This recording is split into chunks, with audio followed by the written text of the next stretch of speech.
નમસ્કાર મિત્રો, માનીમા ડેરી ફાર્મમાં આપ સર્વ મિત્રોનું સ્વાગત છે। હવે મિત્રો વિડીયા નવા અપલોડ થાય છે અને પશુપાલકો બીજા ધંધા કરતા હોય વ્યક્તિઓના કોમેન્ટો મેસેજો બધું આવે છે કે પશુપાલનની અંદર કંઈ વધતું નથી। તો મિત્રો પશુપાલનની અંદર કંઈ વધતું ના હોય તો અમે કોઈને એવો ફોર્સ કરતા નથી કે આપ પશુપાલન કરો, પણ જે મિત્રોને કંઈક નવું કરવું છે અને ગામડાની અંદર ભણવામાં મન લાગતું નથી અને ખોટા અલગ રવાડે ચડી જાય છે આજના યુવાનો, એમના માટે કહેવું છે કે હવે હું 60 થી 70 વીઘાની જમીનની અંદર મેં લીલો ઘાસચારો વાવેલો છે। હવે હું આની અંદર 60-70 વીઘા જમીનની અંદર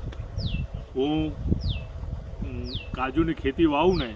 તો મને લગભગ વર્ષે 1.5 કરોડ કરતાં વધારે નફો ના મળે, એટલે હું પશુપાલનની અંદર એનાથી પણ વધારે નફો લઈ શકું છું। બીજી વસ્તુ કે હું 24 કલાક ફ્રી રહું છું અને મિત્રો મારા બધા પશુઓના વીમા લીધેલા છે, એટલે માટે જો ખેતીની અંદર આપ ખેતી કરી રહ્યા હો અને ગમે ત્યારે વરસાદ આવી જાય છે, ગમે ત્યારે ઋતુ બદલાઈ જાય છે તો ખેતીની અંદર આપને વધારે નુકસાન પડે છે, પણ પશુપાલનની અંદર અમે દરેક પશુઓના વીમા લીધેલા છે જેથી કરીને કોઈ પણ પ્રકારનો રોગ આવે અને પશુ જો મૃત્યુ પામે તો પણ અમને વળતર મળી જાય છે। એટલે આવી રીતના આયોજનપૂર્વક જો કામ કરો અને થોડી શરૂઆતની અંદર થોડી મહેનત છે। બીજી વસ્તુ કે આપ આવું પશુપાલન, અમે પણ આવું પશુપાલનની શરૂઆત કરી ત્યારે અમને ઘણા બધા લોકો કહેવાવાળા હતા કે આમાં કંઈ લેવાનું નથી, કશું નહીં મળે, તમે આટલા ખોટમાં જશો। આ બધું અમને આજથી 10 વર્ષ પહેલાં અમને પણ કહેવાવાળા હતા, અમે ત્યારે નવા હતા ત્યારે, એટલે અમે એમને બધી વાતો સાંભળી નહીં, આપણે શું કરવું હતું એ આપણા મનમાં એક વખત વિચારી લીધું હતું અને આપણે એક સપનું જોયું હતું કે આ બધું આપણે ભવિષ્યની અંદર કરવું છે અને ધીમે ધીમે ભગવાન માતાજીએ લાજ રાખી અને આપણે આ તરફ થોડા આગળ વધ્યા અને હવે અમારો જે ટાર્ગેટ છે એ તરફ અમે ચોક્કસ જઈ રહ્યા છીએ। જો એ સમયે અમે બધાની વાત માની હોત અને પશુપાલનનો ધંધો ના કર્યો હોય તો અમે આજે વર્ષે જે 1.5 કરોડ કરતાં જે વધારે નફો અમે કરી રહ્યા છો એ આજે અમે ના કરતા હોય। એટલે મિત્રો આપણે શું કરવું, આપણી જોડે જો બાપ દાદાની જમીન હોય, બધું હોય, પાણીની સગવડતા હોય, લાઇટની સગવડતા હોય તો બધું અત્યારે આધુનિક ટેકનોલોજીના સમયમાં બધી મશીનરીઓ આવી ગઈ છે, મિલ્કિંગ મશીન છે, પછી ચાપ કટર છે, મશીનથી કાપવા માટેની લીલા ઘાસ મોટા છે એનું કટિંગ કરવું હોય તો પણ કટિંગ મશીનો આવી ગયા છે। એટલે જો આપણે લેબરો વધારે ના મળતો હોય મશીનરી ઉપર બધું કામ કરવા જો તો પણ આપ કરી શકો છો। મને તો એ સમજાતું નથી કે બધા એવું કહેવા માગે છે કે આમાં કંઈ લેવાનું નથી, કંઈ મળતું નથી। મિત્રો કશું ના કરો ને, વર્ષે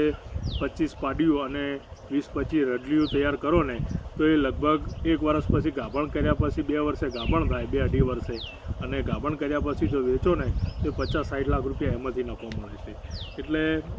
પશુ છાણ વેખો તો પણ પૈસા, દેશી ગાયનો જો આપ ઉપયોગ કરી અને ગૌમૂત્રનો સદુપયોગ કરી અને માર્કેટની અંદર વેચો વ્યવસ્થિત,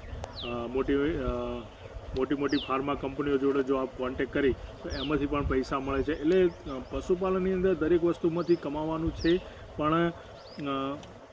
આયોજનપૂર્વક અને થોડી મહેનત અને ધગશથી કામ કરો તો ચોક્કસ સફળતા મળે છે। એટલે મિત્રો કોઈને પશુપાલન કરતા હોય, અમને તો કોઈ કોમેન્ટ કોઈ ખરાબ કરશે કે કોઈ ખરાબ મેસેજ કરશે, અમને તો કોઈ એનાથી કોઈ તકલીફ નથી, અમારે તો જે કરવાનું છે અમે કરવાના છીએ, બરાબર। એટલે પણ આપ જો નવા હોય અને આ કરવા માગતા હોય તો પશુપાલન એ બેસ્ટ ધંધો છે। ઓકે મિત્રો, એટલે કોઈએ નવા યુવાને કોઈને ગભરાવવું નહીં અને જો આપને મન લાગે અને આપણે બાપ દાદાની ખેતીને બધું હોય તો આપ ખેતીની જોડે પશુપાલન પણ સરસ રીતે કરી શકો છો। ઓકે મિત્રો, આપને મારો વિડીયો જો સારો લાગતો હોય તો આપ આગળ ફોરવર્ડ કરો જેથી કરીને અમુક નવા યુવાનોને પશુપાલનમાં ઇન્ટરેસ્ટ હોય છે પણ પૂરતી માહિતી મળતી નથી, જેથી કરીને અમને માહિતી મળે અને તે સારો ડેરી ફાર્મ બનાવે અને આગળ વધે। આભાર, જય બનાસ।